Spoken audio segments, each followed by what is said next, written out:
Saat lapangan pekerjaan formal semakin terbatas dan kebutuhan mendapatkan pekerjaan semakin tinggi, ada saja kelompok orang yang memanfaatkan kondisi ini untuk menipu. Indonesia tercatat sebagai negara dengan job scam atau penipuan lowongan pekerjaan tertinggi. 38% dari total penipuan di Asia Pasifik dan 62% dari seluruh penipuan lowongan kerja di Asia ada di Indonesia.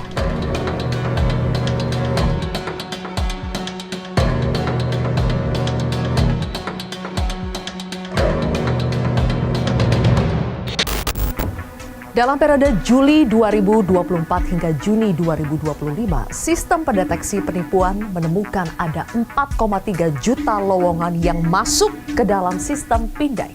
Sebuah sistem yang menyaring lowongan pekerjaan yang dicurigai melakukan penyelewengan. 8%-nya perlu peninjauan manual, 3.600 perekrut tidak lolos verifikasi, 650 akun perekrut ditutup, dan hampir 2.800 iklan berisiko tinggi dihapus. Sindikat penipu berkedok lowongan kerja biasanya mengaku sebagai lembaga penempatan kerja swasta. Mereka menyebarkan lowongan pekerjaan atau loker di media sosial dan platform loker. Mereka bahkan membuat situs fiktif dan mencantumkan nama perusahaan bodong untuk meyakinkan pelamar. Para pencari kerja diperdaya dengan iming-iming gaji minimal upah minimum, beserta fasilitas mes karyawan, akses internet, hingga bonus.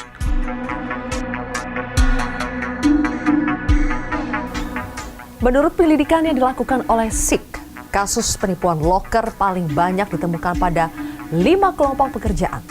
Administrasi dan pendukung kantor, manufaktur, transportasi dan logistik, retail dan produk konsumer, perdagangan dan jasa, perhotelan dan pariwisata. Mas Robi, kenapa sih Indonesia tuh jadi sasaran utama job scam di wilayah Asia dan juga Asia Pasifik? Satu, pengguna internet Indonesia yang cukup luas, sudah cukup merata sampai pelosok negeri. Kedua, literasi digital mereka kurang. Ketiga, memang mungkin lahan pekerjaan juga sangat kurang kan. Sehingga ini dijadikan lahan untuk para penipu untuk jadi bagian penipuan mereka. Lahan basah ya. Betul sekali. Sampai sebanyak itu job scam yang terjadi di Indonesia. Memang apakah susah mengenali modus-modus job scam itu? Nah, kenapa mereka yang banyak korban yang tetap kena? Ya karena memang mereka butuh satu gitu kan. Butuh satu, udah gitu menarik. Nah, salah satu cara penipuan itu adalah gimana mempaketkan penipuannya ini menjadi sebuah barang menarik bagi calon korbannya. Nah, bagi mereka adalah ini kerjanya ringan, gajinya tinggi.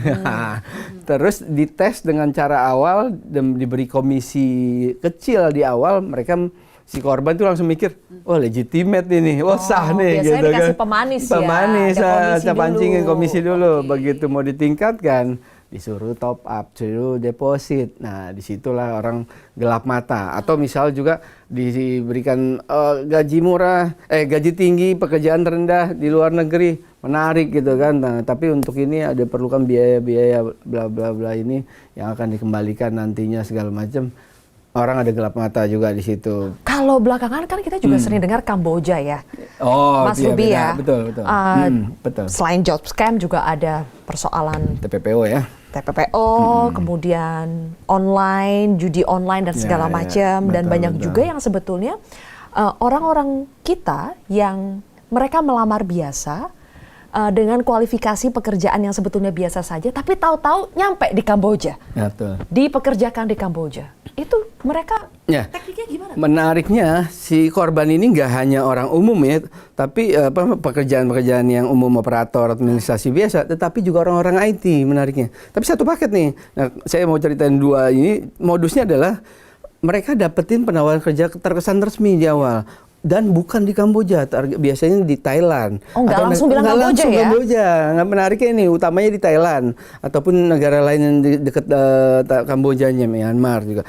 Nah, setelah mereka sampai Thailand nih, dengan iming-iming segala macam, sama kayak kita nonton film di TPPO, itu begitu nyampe mereka yang dijemput, administrasi di kantor, untuk ini paspor kamu kami tahan ya untuk penjaminan kerja di perusahaan nanti gitu. Mereka ditahan tuh dan mikir itu adalah bisnis as usual. Tetapi yang terjadi adalah setelah itu paspor ditahan dan mereka dalam penguasaan si kelompok pelaku, mereka dipindahkan baru ke Kamboja. Mereka masuk ke Thailand atau negara lainnya kan legal. Ya. Begitu mereka dibawa ke Kamboja secara ilegal. Pastinya kan. Paspor juga ditahan. Paspor ditahan sama mereka lagi. Jadi mereka nggak ada data bahwa mereka pernah ke Kamboja. Sekarang teknologi makin canggih, Mas Ruby. Mereka modalnya juga makin banyak, pemainnya dari yang lokal sampai yang jaringan internasional ada. Pengawasan kita bagaimana? Cukup canggih juga nggak? Nggak ada masalah. Nggak ada? Nggak ada, tapi terbatas. Misalnya kayak di OJK terbatas untuk bidang finansial di sektor keuangan. Di Komdigi juga kita sama tahu cuma judi online atau pornografi. Nah, alias di BSSN kebetulan mereka tidak terlalu fokus lah untuk hal ini karena mereka lebih fokus untuk keamanan siber di instansi pemerintah ataupun industri. Nah, sehingga memang pertanyaan itu tadi saya jawab memang tidak ada, bisa dibilang tidak ada karena terlalu gampang masyarakat Indonesia ditipu dan mereka nggak tahu harus kemana, lapor gimana, dan penurunan itu nggak terjadi, selalu peningkatan penipuan baik jumlah korban maupun jumlah kerugiannya. Jadi yang merasa jadi korban bagaimana? Harus bagaimana Mas Ruby? Udah terlanjur nih, terus baru kayak ketipu nih, harus kemana Mas Ruby? Kalau menurut saya solusinya jangan dibagi-bagi lagi. Ini pelaku cyber crime organization ini mereka aja enterprise gitu loh. Mereka aja besar. Ini kita ke penipuan seperti ini mestinya ada satu tempat khusus, terpusat. Apapun penipuan, jenis penipuannya itu. Mau di kementerian lembaga manapun ya. Jadi betul. Sambil menunggu itu ada, jadi kita gimana dong Mas Ruby? Gimana dong? Selamatkan diri masing-masing, melindungi diri masing-masing. Mau nggak mau kita naikkan literasi digital, kita naikkan security awareness. Orang banyak nggak sadar bahwa security awareness itu bukan tugas orang IT aja, tapi untuk semua orang. Nah, balik lagi ke saat ini memang mau nggak mau individu sendiri yang harus menjaga diri mereka masing-masing. Ya, jadi jangan mudah tergiur dengan tawaran yang too good to be true tadi ya. Betul. Baik, kalau begitu jangan sampai kita niatnya mau mencari uang malahan harus keluar uang ya. Terima kasih Mas Ruby. Pola penipuan ini biasanya diawali dengan transfer komisi kecil untuk membangun kepercayaan korban. Pada tugas berikutnya, korban diminta menyetor deposit dana yang tentu tidak dapat dikembalikan. Salah satu hal yang penting dan sering luput dari perhatian pelamar kerja adalah mencari tahu profil perusahaan yang dituju. Sebelum memasukkan lamaran kerja, tidak ada salahnya memastikan kebenaran tentang perusahaan yang dituju. Hal-hal yang harus diwaspadai adalah tawaran gaji yang tidak masuk akal, penggunaan alamat email pribadi dan alamat kantor yang tidak jelas, serta modus perusahaan minta uang muka alias DP dengan alasan uang pelatihan. Menurut perhitungan Badan Pusat Statistik hingga November 2025, sekitar 7,4 juta orang di Indonesia membutuhkan pekerjaan. Lulusan sekolah menengah kejuruan adalah kelompok tertinggi yang belum memiliki pekerjaan. Persentasenya 8,63%. Lalu SMA 6,88%, pendidikan setingkat sarjana 5,39%, diploma 1, 2, dan 3 4,31%, SMP 3,8%, dan sekolah dasar 2,3%. Kebutuhan pekerjaan yang mendesak membuat orang gampang tergiur dengan iming-iming palsu. Siapa sebenarnya para penipu ini dan bagaimana solusi untuk melindungi para pencari kerja dari jerat job scam? Inilah kontroversi selengkapnya. Ku tertipu, loker palsu. Bersama saya, Zilvia Iskandar.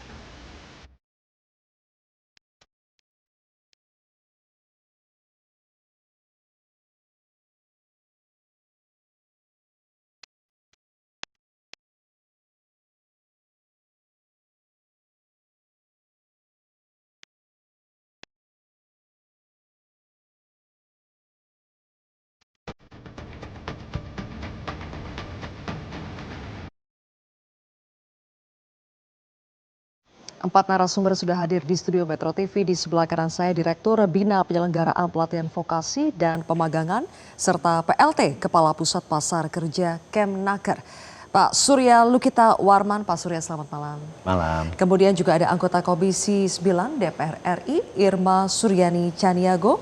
Uni Irma, selamat malam. Selamat malam juga. Berikutnya juga ada salah satu korban job scam yang langsung kami hadirkan di studio Metro TV, Benita Irisa. Selamat malam, Mbak Benita. Dan juga ada pengamat ketenaga kerjaan Bang Timbul Siregar. Bang Timbul, terima kasih sudah hadir di Metro TV. Saya langsung ke Mbak Benita. Mbak Benita, boleh diceritakan kepada kami secara singkat, apa modus penipuan job scam yang Mbak Benita alami?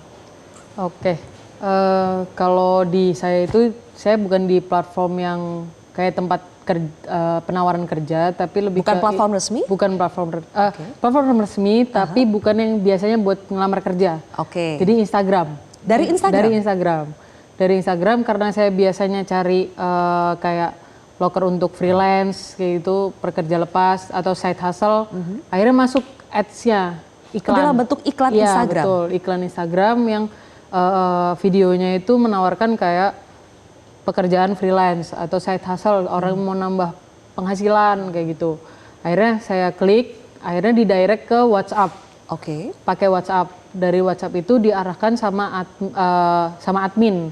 Ketemu sama admin, saya tanya-tanya ini tuh apa, gimana caranya, dijelaskan. Akhirnya dikasih tahu tuh kalau misalkan kita top up 15.000 misalkan. Awalnya di awal itu kita top up 15.000. Nanti untuk pelatihan gitu, pelatihan untuk tugas, melaksanakan tugasnya itu seperti apa. Jadi disuruh bayar duluan tuh, ya, 15.000? Betul, iya. Oke. Sebagai pendaftaran, sebagai pendaftaran di awal. Akhirnya daftar, bayar 15.000, disuruh nanti caranya kayak gini ya, akhirnya dimasukin ke grup. Setelah dimasukin ke grup, di grup itu, dan diperkenalkan ke namanya mentor. Ada namanya mentornya, nomor gitu, disuruh ngechat ke situ. Dari situ di grup itu ada banyak orang isinya di grup itu. Ada yang nanya ini resmi nggak, terus tapi ada sebelumnya itu chatnya itu kayak ngirim bukti transfer, udah masuk nih, udah masuk, saya udah transfer ya kayak gitu-gitu. Terus ada dari adminnya itu ngirim list tugas. Oke. Apa itu tugasnya?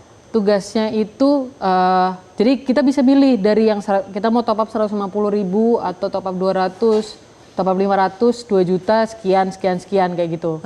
Dan itu diupdate setiap 30 menit sekali. Jadi gitu. Tugasnya ganti-ganti terus itu? Tugasnya akan tetap sama nanti. Tugasnya itu nanti kalau misalkan kita pilih yang 150.000, kita akan dikasih, kita harus confirm ke mentornya. Ke mentor ini, kita pilih nih tugas yang 150.000. Akhirnya dari situ nanti dikirim link Shopee ataupun apapun gitu. Link Shopee sih, kemarin aku link Shopee. Kita disuruh pencet linknya, terus habis itu disuruh tunggu di Shopee itu. Nah ini tuh kenapa waktu itu saya nggak, ya pasti harusnya mengindikasi, cuman sedikit percaya karena directnya itu langsung ke Shopee aplikasi gitu, bukan lewat website. Bukan, kalau saya kan pakai aplikasi jadi di Safari gitu kan, biasanya kalau linknya nggak resmi, larinya ke Safari gitu kan. Nah ini tuh dia langsung lari ke Shopee-nya gitu, ke aplikasinya. Kerjaannya apa berarti? Itu dong. Cuma untuk ke link tersebut, lalu apa yang dilakukan? Standby aja. Standby untuk ngapain? Diem aja. Nggak ngapa-ngapain. Itu kamu udah mulai curiga belum di situ? Diem aja nggak ngapa-ngapain, udah curiga belum di situ? Sebenarnya curiga. Sebenarnya curiga. Di situ curiga, tapi mudah kan. Dari 150.000 itu saya cuma standby 3 menit, 5 menit di link produknya itu. Terus nanti nambah 20% gitu. Nambah 20% tahunya dari mana? Kamu bisa lihat? Di tugas itu ada. Jadi di list tugas itu 150 tambah 20% jadinya berapa. Jadi kalau ngambil, kita top up 150.000, nanti kita ditransfernya sekian. Kamu udah sempat dapat transferan? Sempat. Dapat berapa? Nah kalau itu sebenarnya lupa detailnya dari 150.000 itu jadi berapa gitu. Tapi itu dia udah masuk. Udah masuk. Jadi dibuatkan akun di websitenya. Jadi mereka punya website sendiri untuk kayak istilahnya dompetnya lah, istilahnya di situ dompetnya. Jadi ketika saya top up 150.000 muncul tuh di saldo saya 150.000. Itu beneran ditransfer ya? Benar. Oke. Saya beneran transfer. Aha. Kamu yang transfer ke dia 150.000. Iya, betul. Yang ditransfer balik ke kamu? Betul. Dapat ya? Dapat. Oke, total dapat berapa dari dia? Kayaknya dapat 300-400 lah. Sementara uang yang sudah kamu keluarkan? 19 jutaan kayaknya. 19 jutaan? Iya. Itu yang Mbak Benita keluarkan? Iya. Jadi bertahap Bertahap? gitu. Jadi 150.000, selesai tugas dapat keuntungan. Terus saya pilih lagi karena gampang kan. Saya pilih lagi yang berapa ratus ribu gitu. Selesai tugas ditransfer lagi. Oke. Udah selesai. Cepet ya itu transfernya Cepet. ya? Nggak Cepet. ada mandek ya? Enggak. Lancar-lancar aja? Lancar-lancar Oke. aja sampai 2 kali. Itu yang kedua atau yang ketiga kali gitu. Saya ngelakuin itu sampai akhirnya oh bisa nih gitu kan. Ya akhirnya coba langsung yang tinggi. Tinggi itu berapa? 2,5. 2,5 juta? 2,5 juta. Oke. Ketika 2,5 juta ini si mentor ini bilang kalau untuk 2,5 ini karena banyak banget minatnya, jadinya saya dipindahkan ke grup yang lain kayak gitu. Nah di grup yang lain ini bisa dikali 3. Maksudnya gitu. kali 3? Keuntungannya. Keuntungannya 3 kali lipat? 3 kali lipat tanpa dia jelaskan kalau saya harus top up nambah kali 2 berarti gitu. Karena ya awalnya kan 2,5. Terus saya ya udah iyain kan karena nggak bisa ditarik Oke. dananya. Jadi saya ikut di grup yang baru, saya disuruh keluar dari grup yang lama. Baik. Terus habis itu dikasih tahu kalau ini tugas 3 kali tembak bahasanya. 3 kali tembak, oke. Iya, kayak Terus gitu. intinya di poin mana Mbak Benita ngerasa ini penipuan dan akhirnya berhenti? Sebenarnya dari 2,5 ini sudah udah ngerasa penipuan. Tapi karena kepala nanggung, karena terpaksa. Oke. Kalau nggak ngelakuin 3 kali, nggak top up lagi, uangnya nggak bisa ditarik. Oh. Gitu. Jadi belum sempat narik sama sekali sebelumnya? Udah nyoba narik, tapi di aplikasinya, di website itu udah 0 saldonya karena udah saya tarik kan. Tapi nggak ditransfer ke saya. Balik lagi ke website ini, dompet ini 2,5. Jadi total kerugian yang Mbak Benita alami berapa? Ya, 19 juta itu. Ya. Oke. Kenapa ini bisa terjadi dan kalau dari data yang sudah kami paparkan tadi pemirsa bahwa Indonesia itu menjadi sasaran empuk bagi para pelaku penipu job scam. Apa sebetulnya yang bisa kita lakukan untuk mencegah job scam terus terjadi di Indonesia? Kami akan membahasnya sesaat lagi.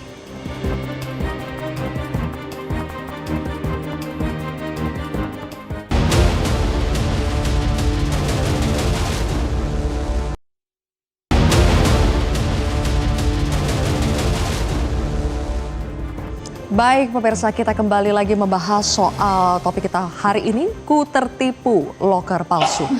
Pak Surya, apa yang membuat Indonesia menjadi target atau sasaran empuk job scam? Aduh, ya tadi di awal kan udah dikasih tahu ya. Pertama memang kondisi ketenaga kerjaan, banyak orang nyari pekerjaan. Sedangkan pekerjaan agak terbatas.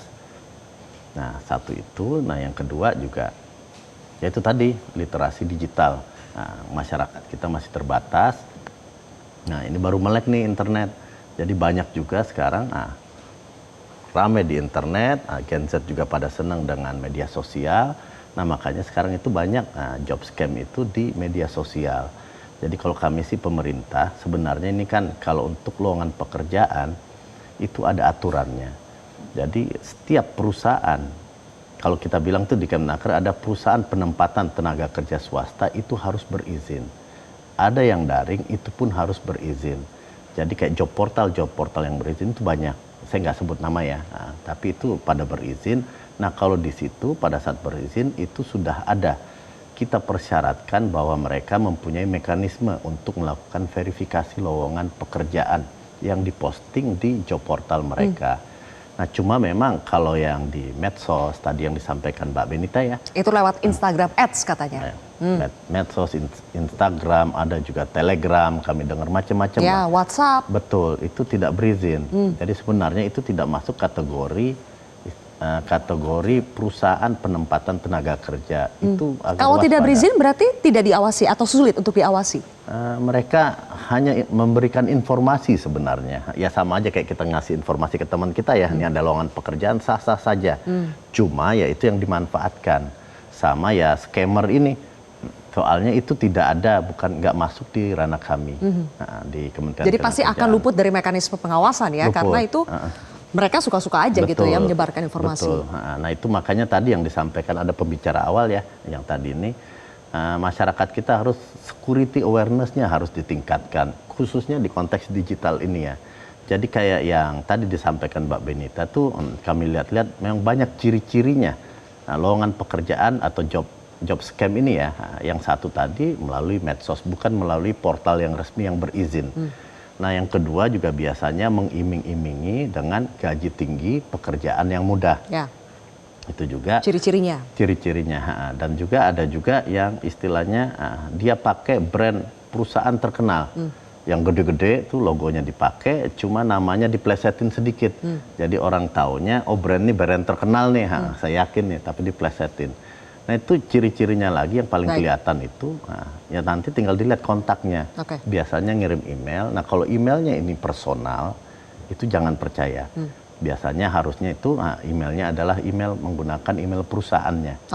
Ada nggak Mbak Benita suruh kirim email atau apa? Oh nggak ada. Nggak ada ya? Nggak ada. Persyaratannya dibuat semudah mungkin? Iya, nggak ada persyaratan sama sekali. Nggak ada persyaratan sama sekali. Jadi kadang-kadang kita juga bingung ya, tidak ada persyaratan bisa dapat pekerjaan dengan mudah. Bang Timbul, apa yang bisa dilihat dari fenomena job scam ini, kenapa semakin marak terjadi di Indonesia? Ya, jadi memang tentunya orang mencari kerja itu semakin banyak.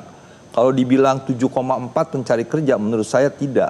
7,4 itu yang tingkat pengangguran terbuka. Setengah penganggur itu 11,6 juta. Itu masih cari kerja. Ya, beda dengan paruh waktu dan pekerja full yang memang sudah settle.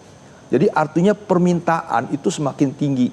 Pembukaan lapangan kerja sejak Agustus 2024 ke Agustus 2025 itu hanya 1,99 juta yang memang 200.000 pekerjaan formal, selebihnya informal. Nah, tentunya kemauan untuk bekerja tinggi, lapangan kerja tidak, terbuka semakin banyak, artinya ada tawaran-tawaran, akhirnya memang mereka mau. Nah, tentunya itu yang kalau kita mau lihat ya, sebenarnya pemerintah sudah mengatur di Peraturan Presiden Nomor 57 Tahun 2023 wajib lapor lowongan pekerjaan. Di pasal 4 ayat 2 dengan sangat jelas seluruh perusahaan wajib melaporkan lowongan pekerjaan itu kepada pemerintah. Pemerintah nanti Kementerian Tenaga Kerja di karirhub.kemenaker.go.id. Jadi sebenarnya ini edukasi kepada masyarakat. Ya. Kalau mau cari lapangan kerja, buka saja karirhub.kemenaker.go.id. Itu sudah pasti yang resmi, Ya, itu sudah resmi. terverifikasi. Nah, itu yang memang dipastikan resmi dan syarat untuk mendapatkan pekerjaan kalau di pasal 38 Undang-Undang 13 itu dilarang meminta bayaran. Yang kedua juga harusnya masyarakat tahu bahwa kalaupun ada lowongan pekerjaan itu ada proses seleksi. Kalau ini kan nggak ada seleksi. Tidak. Kemudian juga mengiming-iming gaji tinggi itu juga menjadi ciri khas penipuan. Emailnya tidak ada yang jelas dan sebagainya yang tadi. Nah, ini artinya memang kembali bahwa masyarakat kita walaupun literasi digitalnya, tapi memang harus juga dilakukan upaya oleh pemerintah untuk bagaimana menyadarkan bahwa mencari pekerjaan yang resmi itu ini. Ya, yang saya amati memang belum banyak juga kampanye yang dilakukan oleh pemerintah untuk mengatakan cari kerjanya di sini ya. Di karirhub.kemenaker.go.id sehingga jelas bahwa masyarakat yang ditawarkan oleh pihak lain di luar ini itu harus dicurigai. Ya, apalagi tadi dengan meminta biaya-biaya. Pasal 38 saya katakan dilarang perusahaan meminta biaya. Nah, kalau sudah dimulai dengan meminta biaya itu sudah dinyatakan apalagi harus top up berkali-kali. Penipuan itu. Baik. Uni Irma, terlepas dari memang ada keterbatasan dalam kuota jumlah pekerjaan yang tersedia saat ini, tapi yang namanya job scam ini kan pasti mereka melihat ada celah, ada sistem yang membuka celah di situ, ada pengawasan yang kurang di situ. Apa yang bisa kita perbaiki dari pengawasan dan juga sistem atau celah hukumnya? Ya, saya kira Kementerian Tenaga Kerja harus juga berkomunikasi dengan Menkomdigi. Kan banyak juga seperti yang dialami Mbak Benita? Mbak Benita tadi kan. Ini banyak sekali sponsor-sponsor ya, kemudian job scare, kemudian macam-macam tawaran kerja yang ada di medsos itu berhamburan di media sosial. Dan seperti kita tahu, Timbul bilang tadi bahwa memang literasi digital masyarakat kita ini masih, mohon maaf ya, masih sangat-sangat minim gitu. Jadi mau kita apain gitu ya, mau kita kasih informasi seperti apa gitu ya, itu sulit juga. Kenapa? Karena mereka butuh pekerjaan cepat. Ya. Butuh lowongan pekerjaan yang bisa bekerja dengan cepat. Ya. Belum lagi sekarang ada AI. Ya. Ya, sehingga penipuan tuh lebih sempurna lagi. Bahkan ada orang yang menawarkan pekerjaan secara terbuka gitu ya. Dia seolah-olah berdiri di depan perusahaannya di meja manajer gitu, seolah-olah benar-benar manajer dengan pakaian resmi. Kan siapa yang nggak tertarik? Iya. Orang pasti bilang, oh ini benar. Nah, yang begini-begini ini harusnya Kemenaker berkoordinasi dengan Menkomdigi ya, untuk bisa meminimalisir ya, seminimal-minimalnya Ya. agar tidak ada lagi masyarakat kita yang memang minim literasi digital ini tertipu. Kan itu yang harus dilakukan. Karena tidak semuanya itu menjadi Ya. ranah Kemenaker ya. Karena masalah kita ini adalah ego sektoral. Nggak ada yang mau berkomunikasi. Permasalahan kita nggak bisa diselesaikan sendiri oleh satu kementerian. Ya. Harus bersama-sama. Kan ada kait-mengkait nih semua. Makanya saya selalu, terus terang saya sering ngobrol sama Bu Menteri. Saya kalau ada apa-apa selalu saya forward ke Bu Menteri, Bu Menteri Menkomdigi, Mutia. Saya kasih selalu, Mut ini begini, ini ada begini, ini ada, saya selalu. Oke. Nah ini kan yang harusnya dikomunikasikan antara Kemenaker dengan Menkomdigi. Oke. Karena penipuan digital ini luar biasa sekali. Jadi pemerintah juga harus bertanggung jawab. Siapa yang tadi saya ditanya, siapa yang bertanggung jawab terhadap penipuan lowongan pekerjaan ini? Yang pertama tentu diri sendiri. Diri sendiri. Hati-hati. Ya. Ya, hati-hati. Kemudian harus juga punya pengetahuan yang cukup ya terkait dengan apa yang akan kita capai, yang kita cari. Yang kedua, Kementerian Tenaga Kerja sudah tahu lowongan pekerjaan sempit, harusnya lebih hati-hati lagi, harusnya lebih masif lagi memberikan informasi kepada masyarakat. Gitu. Ini kan tipis sekali, sedikit sekali informasi yang tersampaikan ke masyarakat, apalagi ke daerah. Betul. Bahkan masyarakat di daerah, Zilvia, nggak tahu loh kemana mereka harus mendapatkan informasi lowongan pekerjaan. Website yang tadi disebutin Bang Timbul, Iya. Mereka sepertinya nggak tahu. belum banyak yang tahu ya. Kan Oke. celaka kalau ini Baik. terus-terusan terjadi. Saya kembalikan ke Pak Surya kalau begitu. Soal koordinasi dan juga literasi yang diberikan kepada masyarakat. Sudah sejauh mana Kemenaker melakukan itu? Baik Mbak Sylvia. Jadi pertama terkait dengan job portal dulu ya. Atau penyampaian loker online. Jadi itu sejak tahun lalu melalui PP 28 tahun 2025 kami koordinasi dengan Komdigi, keluarlah PP ini tentang perizinan berusaha berbasis resiko. Jadi yang mana yang sebelumnya kayak job portal itu berizin ke Komdigi dulu, mereka bisa langsung rilis webnya atau portalnya, baru berizin ke Kemenaker. Akhirnya banyak ya perlindungan itu tidak ada, soalnya sudah rilis dan bahkan mereka tidak berizin ke Kemenaker. Gara-gara ya sudah launching kok, ngapain lagi berizin. Nah atas dasar itu di PP tersebut sejak Juni lalu sekarang kita balik. Jadi berizinnya harus ke Kemenaker dulu. Jadi disinilah yang kami berikan perlindungan. Tapi Jadi, kalau sudah berizin, sudah bisa dipastikan bahwa itu aman? ya mekanismenya sudah diatur di situnya di izinnya. Jadi kita pastikan, ya pastikan 100% mungkin susah ya. Nah, scam ini kan banyak aja lika-likunya, cuma ya kita usahakan. Dan selain itu juga, sekarang kami memang tadi yang disampaikan Pak Timbul di Karir Hub, Karir Hub itu job portal yang dikelola oleh Kemnaker. Jadi berbagai lowongan pekerjaan ada di sana. Nah ini kami integrasikan, jadi semua job portal yang berizin tadi yang kami berikan izin, kami integrasikan lowongan pekerjaannya agar masuk semua di Karir Hub. Saat ini sudah ada 3 job portal sudah gabung, sudah ber-MOU ada 8 lagi, jadi insya Allah dalam waktu dekat semua lowongan-lowongan ini akan tergabung di dalam portalnya pemerintah di Karir Hub tersebut. Nah disinilah kami gampang untuk mengawasi, memverifikasi, soalnya perangkat kami itu lengkap sampai daerah. Jadi yang kayak yang di kami ya, yang di Karir Hub ini, yang di punya Kemnaker, kalau ada lowongan pekerjaan. Boleh. Maaf ya. Siap. Anda tadi bicara bahwa perangkatnya sampai ke daerah. Mohon maaf sekali ya. Saya setiap kali reses turun ke daerah, bertemu dengan masyarakat tuh nggak ada yang tahu tuh Karir Hub. Ya, bahkan mereka yang namanya informasi kalau mau cari kerja itu bisa ke Disnaker aja mereka nggak paham. Yang kedua, Disnakernya juga duduk aja, nggak turun ke bawah menginformasikan mengedukasi dan menginformasikan ke masyarakat. Nggak turun. Kalau ditanya kenapa nggak turun, nggak ada anggaran. Itu fakta loh. Iya. Makanya saya selalu bilang jangan juga selalu berlindung di balik ini susah. Nggak ada yang susah kalau memang ada kemauan dari pemerintah untuk melakukan pengawalan, untuk melakukan kontrol, untuk melakukan perbaikan. Agar masyarakat yang rentan ini tadi, masyarakat yang selalu, yang lapangan pekerjaan sempit ini tidak tertipu. Baik, langsung dijawab Pak Surya. Ya, jadi izin Pak Sylvia, Mbak Irma.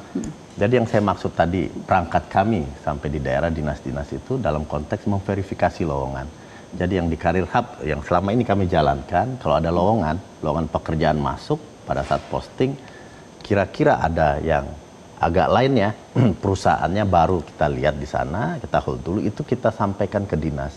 Jadi dinas kami yang ada di provinsi dan kabupaten kota itu yang melakukan verifikasi.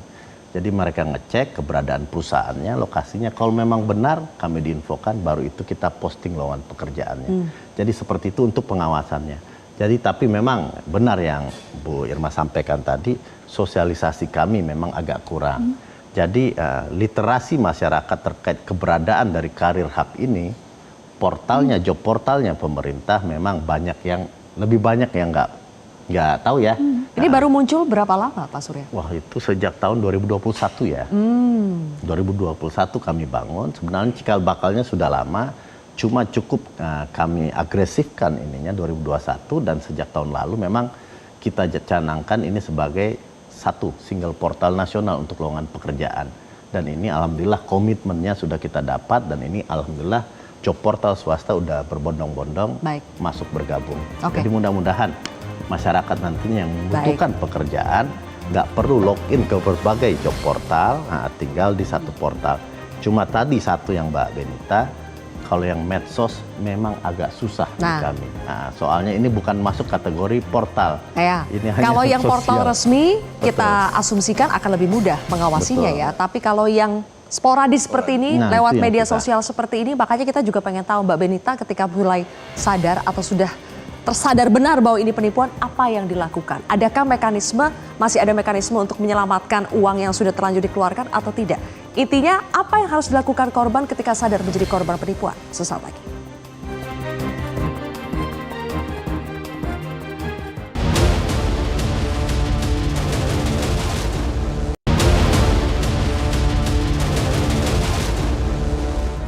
Apa yang harus dilakukan korban penipuan job scam? Kita ingin tahu cerita Mbak Benita, adakah upaya-upaya yang Mbak Benita lakukan untuk bisa mendapatkan uangnya kembali?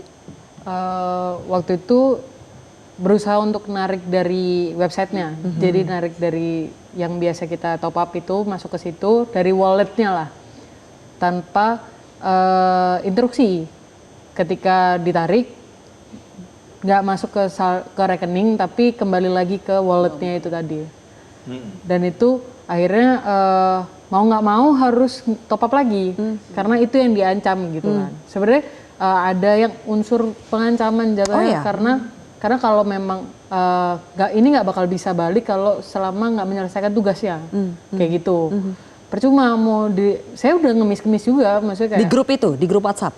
Di grup juga, di personal ke mentornya iya gitu. Jadi kayak nggak ada uang, saya udah nggak ada uang, tabungan udah habis kayak gitu kan. Tapi percuma ngeluh, dia bilang gitu, percuma ngeluh, selesaikan tugasnya, dia bilang gitu. Itu bukan chatbot ya? Itu beneran orang yang membalas kamu? Nah, harusnya sih orang ya, karena interaksi terus gitu. Maksudnya meskipun ada template, iya, tapi ada beberapa interaksi yang terlihat kalau ini tuh manusia yang. Oke. yang Coba melapor kemana? Ke Instagram kah? Ke polisi kah? karena itu PT-nya resmi, yang dipakai namanya, itu akhirnya saya nge-DM PT-nya. Oh ya? Terus? Nge-DM untuk, yaitu nama perusahaannya lah. Tapi nggak direspon DM-nya. Terus akhirnya saya melapor ke OJK Satgas 123, berapa gitu lah. Pokoknya Satgas OJK gitu. Di website dan di email. Nah itu berapa kali saya mengajukan laporan itu banyak banget ditolak ya di websitenya. Ditolak, laporan Anda ditolak, laporan Anda ditolak. Keterangannya apa? Kadang itu NIK-nya nggak jelas gitu kan. Kadang tidak ditemukan transaksi kayak gitu. Atau kayak formatnya salah kayak gitu-gitu ditolaknya. Terus saya coba email, saya kan cari tahu juga kan cara nyelesainnya gimana nih gitu kan OJK, karena keuangan jadi mikirnya OJK gitu juga kan. Jadi nge-email ke Satgas OJK itu ditolak juga sama OJK karena filenya kebesaran. Oke, jadi berapa kali ditolak? Banyak ya. Oke, sampai akhirnya 1 tahun berlalu nyerah? Iya, di bulan ke-6 udah nyerah. Oke. Jadi Bang Timbul, apa yang dialami Benita saya yakin pasti banyak dialami oleh masyarakat yang akhirnya capek sendiri. Sudah mencoba mengadu kemana-mana, ibaratnya sudah jatuh tertimpa tangga pulang, nggak ada yang selamatin, ya udah akhirnya pasrah. Apa sih yang harus dilakukan korban-korban penipuan job scan? Masih ada tidak sebetulnya upaya untuk bisa mengembalikan uang mereka? Ya, harus diupayakan memang. Sudah lapor polisi cyber nggak? Ada 12 jenis penipuan cyber itu. Salah satunya penipuan online. Nah itu kan menjadi kewenangannya polisi cyber untuk menginvestigasi. Nah itu yang memang juga tadi betul kata Mbak Irma, harus ada koordinasi nih, Kemenaker lah, Komdigi lah, sampai ke aparat penegak hukum. Dan ya artinya itulah yang harus diupayakan sehingga benar-benar bahwa ini bisa dicari tahu dan ada pelakunya itu yang bisa dipidana ya, 378 dan sebagainya, penipuan. Nah yang memang tentunya semakin ya ke depan tuh memang semakin canggih. Tapi jangan juga aparat kita kalah langkah kan gitu. Nah jadi kalau menurut saya ya tentunya tadi OJK kalaupun nggak direspon ya harusnya merespon juga ya dan sebagainya. Seluruh pihak yang memiliki kewenangan harus berkoordinasi untuk bisa mencari akar persoalan siapa pelakunya dan sebagainya. Kalau menurut saya coba aja ke polisi cyber dulu ya.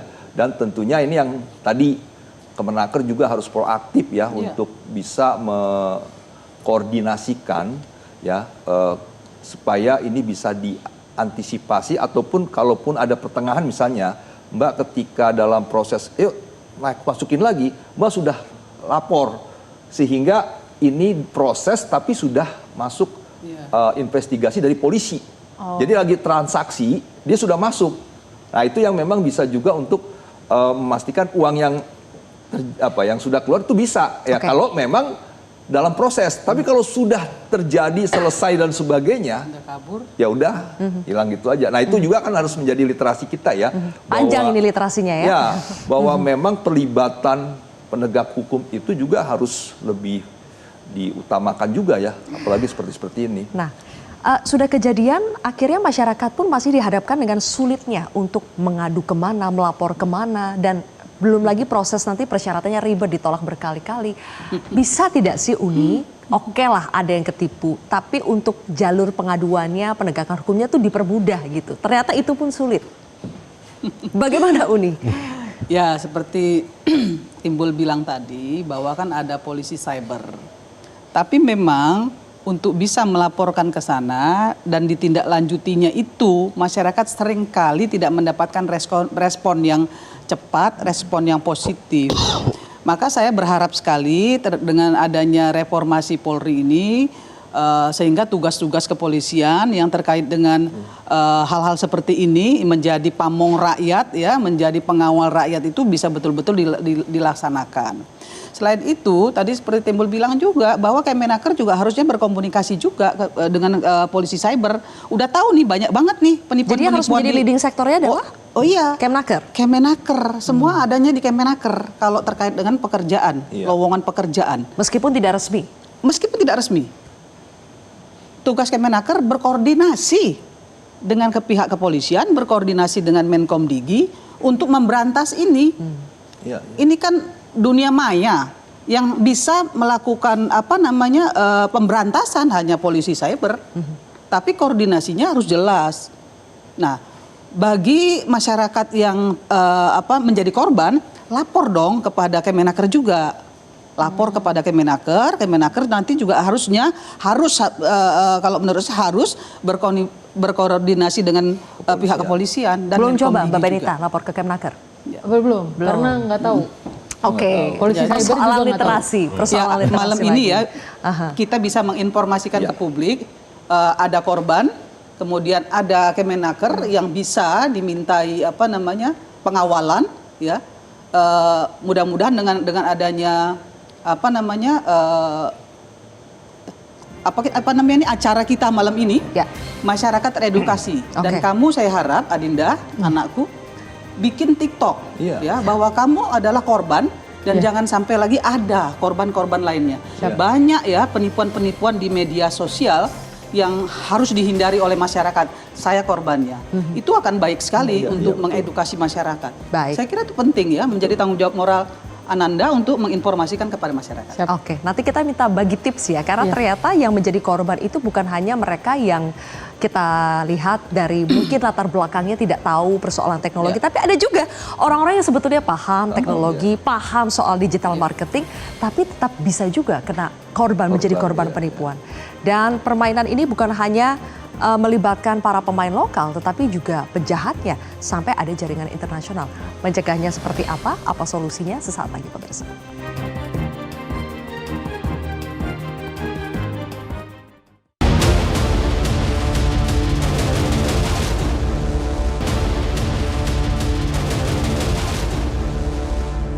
Baik, kembali lagi di segmen terakhir pemirsa. Jadi Mbak Benita sendiri menceritakan tadi pada saat iklan ya, menceritakan bahwa background Mbak Benita sendiri adalah digital marketing. Ya. Apa sih di bagian mana penipuan itu sangat terasa real sehingga Mbak Benita sendiri masih bisa tertipu? Bagi tipsnya supaya jangan seperti tertipu itu bagaimana Mbak? Jadi kalau aku tuh beneran nelusurin juga sebenarnya untuk background perusahaannya, kayak namanya, kantornya, aku minta alamatnya kayak gitu. Dan itu semua terasa real karena itu semua ada. Ada. Jadi kalau kita Google itu ada? Ada. Ada. Termasuk kantornya pun ada. Tapi ya itu nggak tahu itu beneran kantornya dia atau tidak gitu. Karena perusahaan yang dipakai itu backgroundnya financial juga. Jadi nggak ya terasa real tapi juga ada pertanyaan juga gitu. Kenapa kok bisa ngasih segampang itu gitu. Sebenarnya tipsnya harus ini aja sih, benar kata bapaknya, kalau nggak ada pekerjaan yang mudah. Iya. Itu aja sih sebenarnya itu. Jangan pernah tertarik dengan iming-iming yang terasa sangat mudah. Betul, tapi gajinya itu lumayan. Ya, betul. Jangan pernah tertarik Ya, dengan yang seperti itu ya. Betul. Oke, Bang Timbul. Ya. Oke, kita masih banyak PR, masalah koordinasi, masalah keterbatasan lowongan pekerjaan saat ini. Tapi yang seperti ini tetap harus kita upayakan supaya tidak semakin banyak. Setidaknya apa yang bisa diupayakan oleh pemerintah dan juga masyarakat? Ya, jadi memang mengedukasi ya masyarakat ya. Jadi ini peran dari Kementerian Tenaga Kerja bagaimana karirhub.kemenaker.go.id itu bisa benar-benar tersosialisasi dan harus diumumkan bahwa selain dari sini ini dianggap bohong gitu. Jadi itu kampanye ya dilakukan ya sehingga bisa memastikan masyarakat teredukasi gitu, bahwa tidak boleh atau mungkin di Perpres 57 juga harus direvisi mungkin ya, tidak boleh melakukan pembukaan lowongan kerja selain daripada di sini gitu, kepada yang misalnya tadi Instagram dan sebagainya yang memang potensi penipuannya sangat tinggi. Ya, tapi kembali bahwa peran mengedukasi itu adalah yang lebih utama, dan bagaimana tugas Kemenaker untuk memastikan portalnya ini bisa lebih banyak diisi oleh perusahaan, karena kan di pasal 4 ayat 2 itu kan wajib ya. Perusahaan itu wajib dan itu bisa diakses dari Sabang sampai Merauke. Jadi lapangan kerja itu tidak tersentral di Jakarta, apa yang memang orang Jakarta yang bisa, tapi seluruhnya. Nah, ini yang memang bisa dilakukan untuk lebih memastikan pekerjaan-pekerjaan yang real itu bisa di kampanye disosialisasikan lah oleh Kementerian Tenaga Kerja. Jadi memang perannya di Kementerian Tenaga Kerja dan kita semua lah tentunya. Baik, banyak sekali dampak negatif yang terjadi dari lowongan kerja palsu, bahkan sampai bisa ke human trafficking, TPPO, seperti yang tadi kami sempat ulas yang terjadi, misalnya banyak tenaga kerja kita yang akhirnya menjadi pekerja ilegal di Kamboja. Itu saja real itu belum bisa kita atasi. Yang di dalam negeri juga belum bisa kita atasi. Jadi apa upaya yang bisa dilakukan oleh Kemnaker dalam jangka pendek ini, Pak Surya? Makasih Mbak Sylvia. Jadi tadi yang disampaikan Pak Timbul ya. Jadi ya kita akan lebih mengedukasi ya, mensosialisasikan, mengkampanye Karir Hub. Nah makanya momen kali ini nih, malam ini, makanya saya ngajak masyarakat nih. Jadi kalau nyari pekerjaan, akses aja langsung Karir Hub ya. Karir Hub dan juga job portal resmi yang berizin Kemnaker. Itu job portal resmi itu mana-mana aja yang berizin itu ada di website Kemnaker. Website resmi itu ada. Terus yang menjadi korban penipuan, apa yang bisa dilakukan Kemnaker? Nah sebenarnya kalau korban penipuan ini kan masuk ke scam ya. Jadi ini adalah pidana. Berkedok lowongan pekerjaan.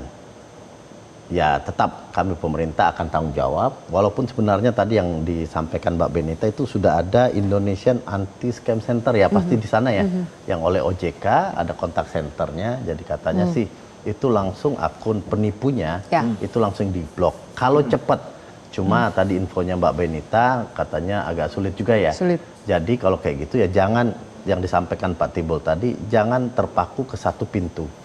Lapor juga ke kami juga kebetulan sudah ada MOU ya kerjasama dengan Polri untuk penegakan hukum di bidang ketenaga kerjaan ya. Kita anggaplah ini masuk ke bidang ketenaga kerjaan, jadi kami bisa koordinasi dengan Polri untuk menindaklanjuti hal seperti ini, dan juga dengan Komdiji.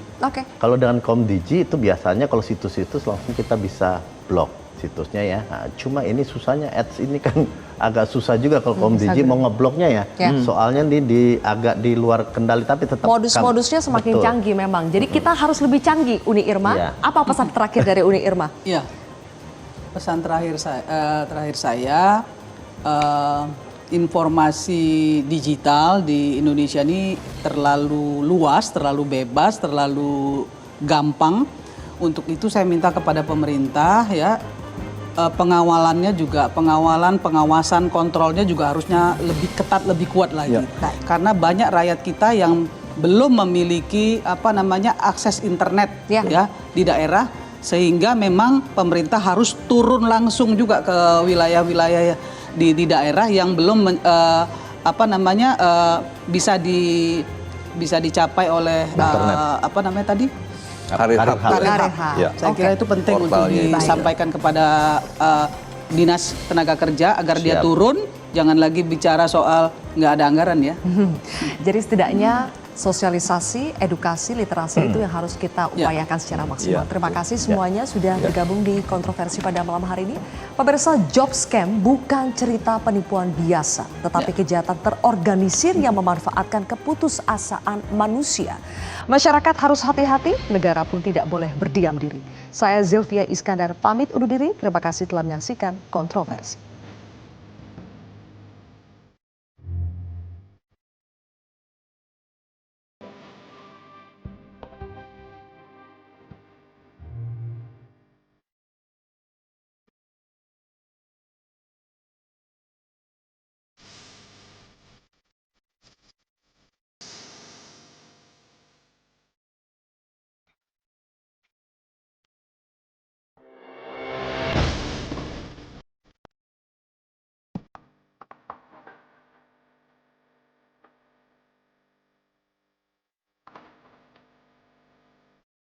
Metro TV. Jelajahi cara baru mendapatkan informasi. Download Metro TV Extend sekarang.